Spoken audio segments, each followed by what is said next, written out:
Welcome back to Leeds Lately. We're back with a brand new preview. Make sure you go ahead and hit that big red button down below for it. We're playing West Brom at the weekend, so I thought I'd have a little look at this new look Tony Mowbray side. Of course, Carlos Corberán, ex-Leeds United coach, has now gone on to Valencia in the Spanish league, and they are now with Tony Mowbray, and they play a slightly different brand of football to last season and earlier this season as well. So let's have a little look at how we think the game might play out. Now, first of all, what I want to mention is for a Tony Mowbray team, it's although maybe it's just a stereotype of the older generation of English managers, you kind of expect a lot of them to be quite conservative, sitting back a lot. He doesn't seem to do that, Tony Mowbray. He seems to be more of an attack-minded manager with a focus on getting a lot of balls into the box. So when we look at this, it's kind of like Farke ball light. There's elements in there of the way that Daniel Farke likes his teams to play, but almost with a little bit more of a conservative look to things. So when we see that the West Brom are coming forward with the ball, right, we do see that, like Leeds, the attacking wingers will pick up a lot of the time these half spaces. The half space being this area here, right down the middle of the, right down the sides of the box there, in between the fullback and the centre back. And Tony Mowbray likes his wingers to cut inside and be in those positions whilst the rest of the team are playing with the ball. So let's say you've got your number 10, and then you've got Alex Mowat, of course, ex of Leeds United. And you do have your fullbacks and everybody a little bit higher up as well. So if they are playing and trying to come forwards and trying to come towards the Leeds goal, you will see that some of those wingers will tuck in, and you will have a little bit of a similar situation to the way that Leeds attack. But where it differs is that the fullbacks won't that often go completely beyond the wingers like they do with Leeds all the time. So instead of when you see often Leeds having a 6 in attack, basically because of your striker, your number 10, your 2 wingers, and your 2 fullbacks, that's your 6 in attack. West Brom will often have 4 or 5 across the front line, whether that be the number 10 joining the attack, a fullback may be coming and joining the attack here to offer this overlap over here. And often that might happen if this number 10 is tucked in here and this fullback is tucked in a little bit over this side as well.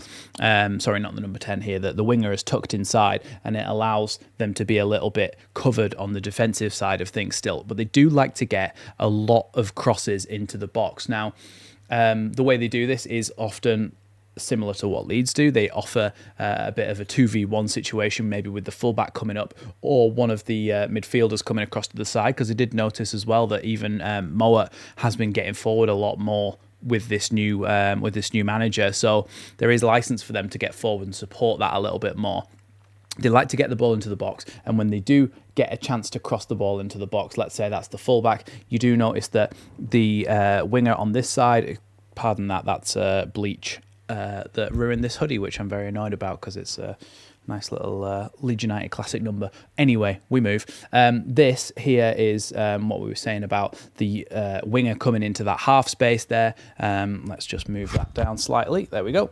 Coming into the half space there, you get the forwards coming in. You may even get one of the midfielders, number 10, coming in as well. And it allows them to have plenty of bodies in the box when they go to try and cross the ball in. Now, the way that Leeds need to counteract that is to basically make sure we're definitely tracking our runners. So whoever has been playing in those holding midfield positions has to track the runners into the box. Make sure that they are always watching those. You've got to have Rodon and Strout, because Ampadu's out still. You have to have Rodon and Strout have got to be so switched on with the crosses when they do come into the box, just to make sure that they definitely don't get caught out, because there are a few big players for West Brom that can come and get inside the box and offer that attacking threat from the set pieces, as well as the actual just normal crossing situation. So that's probably their biggest threat. They do like to send runners, third man runs into the box as well, like I was talking about with Alex Mowat. If they're playing out here on the edge of the box and let's say that the striker makes a run this way, a gap is opened up here, and even somebody like Alex Mowat, who traditionally has been in that holding midfield role, he might make a run inside there and receive a ball into the box, much as he did in their last game. I think it was against Oxford where he scored a goal from doing that. So it's important that we do make sure that we very much stay concentrated, track our runners, and follow them into the box wherever they do go.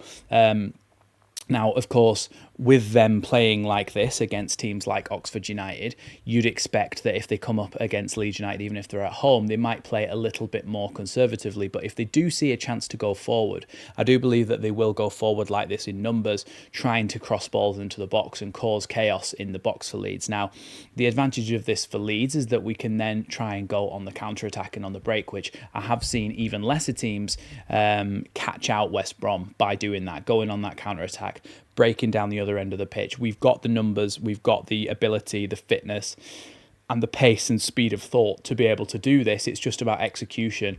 I also think that we are going to dominate a lot of the game, so they will be pushed back a little bit more, but this is what's going to happen, I think, when they do try and attack. They will try and get some numbers forward, but it could leave them open on the counter-attack and on the break as well. One of their weaknesses as well is actually crosses coming back into their own box as well, and we've seen recently, especially in the Sheffield United game with the Firpo goal, that Leeds are capable, more than capable, of putting our balls into their box that can also cause them danger as well. So it's important that we also put it on them to say, can you deal with this? Are you going to make a mess of it? And it's important that we do that. Look, they're not the best team in the world, but they're not the worst team in the world. They are going to be a challenge for us, and it's important that we keep this run going massively. They've got a number of decent players in there who can definitely do damage. Of course, Adam Armstrong up front. Adam Armstrong, the one, of course, that was at Southampton last season, who scored the goal in the playoff final to keep us down, which is very disappointing, but it's kind of quite satisfying to see that he's had to come back to the Championship again anyway, regardless of whether the fact they got them promoted or not.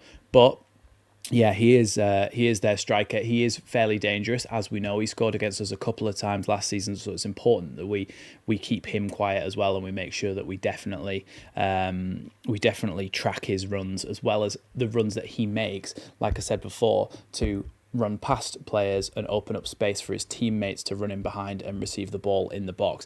We've got a few decent players like Grady Diangana and things as well, which we are going to have to watch. We are going to have to watch some of the skillful players that they've got. But I do believe that people like Furlong at fullback, that as kind of solid and kind of steady as he's been for them over the years, I also think there's definitely a potential to exploit players like him with the talent that we've got on the wings. I definitely feel like there's chances for us in this game, and if we can take them early, I feel like they might fall apart a little bit and resort to a lot of shots from distance. That's what I think, and that's how I think this game's going to play out, to be honest. I do think that Leeds are going to win the game. So let me know what you think down in the comments below. Let's get your score predictions in. We are going to start doing match previews every Thursday now, as well as the Dream Teams that came out yesterday. If you haven't seen Dream Teams yet, the new series, Joe Blackburn was on it yesterday. Worth a watch. Go and watch that. And yeah, make sure you stay notified. Any videos that come out will come up with a little notification on your phone, and you can get your Leeds United fix. Thanks for watching Leeds Lately, and I'll see you in the next one.